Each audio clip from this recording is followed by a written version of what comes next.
everybody. I'm Hillary Atkin from the Atkin Report, and I'm so excited to welcome Caly Bevier from AGT All-Stars to this edition of Hillary's Happy Hour. Caly, how are you doing? I'm doing so good today. Thank you so much for having me on your show, Hillary. It's nice to meet you. You as well, and congratulations on your performance on the premiere of America's Got Talent All-Stars with the first song you ever wrote, Head Held High. Yes. What was it like for you being back on the AGT stage for the first time since 2016? It was just a totally new world being back on the stage because when I first was on the show, I was 16 years old. I had never written a song before. I had just done like school choir pretty much, or I did like a middle school talent show, performed in front of 100 people. So going on there at that point I was just a singer. I was just a little high school girl singing. And this time it was like, I've been living in Los Angeles for the past 6 years at this point. I've written hundreds of songs. Like I really know who I am as an artist, as a 23-year-old at this point. So it was just totally different, and I felt so confident, like I was supposed to be there.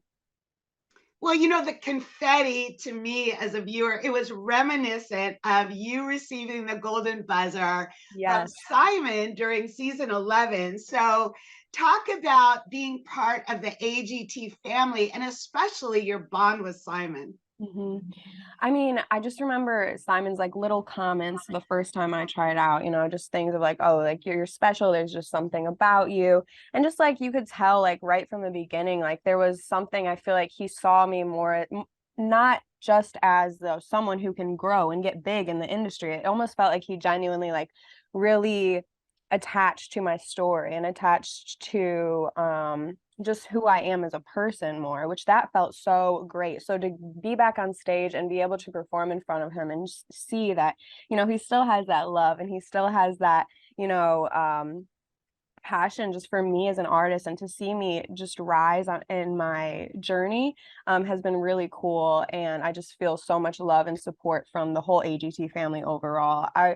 I say all the time, like I talk to people that have been on these other shows, and there's lots of negative stories that will come out, but never have I ever had any negative experience being on America's Got Talent, and everyone on the show is just awesome. Well, everyone, meaning all the judges, remarked on you being a terrific songwriter. And you just mentioned, I didn't know this, you've written hundreds of songs. So tell us about your process of writing lyrics and music. Okay, yeah. So I honestly just started learning how to write music when I moved out to Los Angeles. I was thrown into a bunch of sessions with co-writers. So I kind of had to figure out how to write music by just watching the other writers in the sessions. So one of the ways that I like to do it is I will listen to a music track, whether that be like a really produced out track or maybe just a guitar, a couple chords being strummed on guitar.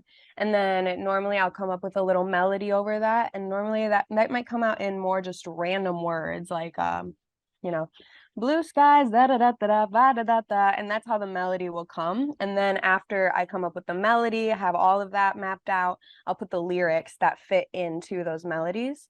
That's one way that I'll do it. Another way I do it is I'll just write a song a cappella, just make it up throughout the day. And then I'll take that a cappella voice memo I may have recorded to a producer, and they'll find the chords, and then we'll build the track around that. So there's so many different ways to do it. And I don't have like one specific way. I just feel like whatever happens in the moment, whatever way it comes out, it's supposed to. Well, tell us the backstory of Head Held High and how you wrote that one. For Because I sure. loved it. It was terrific. Thank you so much. So, Head Held High, as you said, it was one of the first songs that I had written after moving to Los Angeles, after going through my whole journey, and just first songs I had written at all. And so at the time I didn't know exactly how to write a song. So a lot of the songwriting came from a mix of me telling the songwriter that was in the session with me my story, just really just opening up to her and being vulnerable. It's a huge thing in the songwriting process. And so I kind of would just share my journey, what I felt like through everything. And then we would go back and say, okay, well, I may have said with my head held high, I went through everything with my head held high. And that's how we found those lyrics. And then just the way I explained the story, we were like, okay, just what's the best way to kind of have a metaphorical idea of just being strong and getting through things. So that's kind of how he wrote the song. And yeah, I think that there was a great collaboration when it comes to that. I think that with the pandemic, it gave me a lot of time to like not sit with co-writers and just write alone. And that now I can just write music on my own, which is really cool. But at the time, it was a big collaboration. Well, Caly, you have overcome so much. And what advice would you give to other people who are facing similar challenges as you did with your health? Hmm. I think the biggest piece of advice I would give to people who are, going through obstacles with their health or really any obstacle is that, try to obviously stay as positive as you can, but I understand the reality of things is like you're not always going to be able to be positive and happy. So, don't beat yourself up over the times that you want to fall apart and you feel terrible, like just give yourself grace. And at the end of the day, we're hardest on ourselves. So like all the people around you in your life that truly love you will understand, whatever you're going through. I think that's something that I learned after my fight. I thought I had to be so strong. And then after talking to all these other survivors, everyone else who's gone through it, I mean, that's where I pick up this advice that I'm now spreading. Well, that is such a wonderful and inspirational way to wrap up our happy hour. And I want to thank you so much for being with me, Caly. And I Thank you want so to raise a toast to you and your continued success on America's Got Talent. Thank you so much. Thank you, Hillary. It was awesome meeting you. And I want to raise a toast to you and your success in your interviews. This is awesome. Thank you. Cheers. Cheers.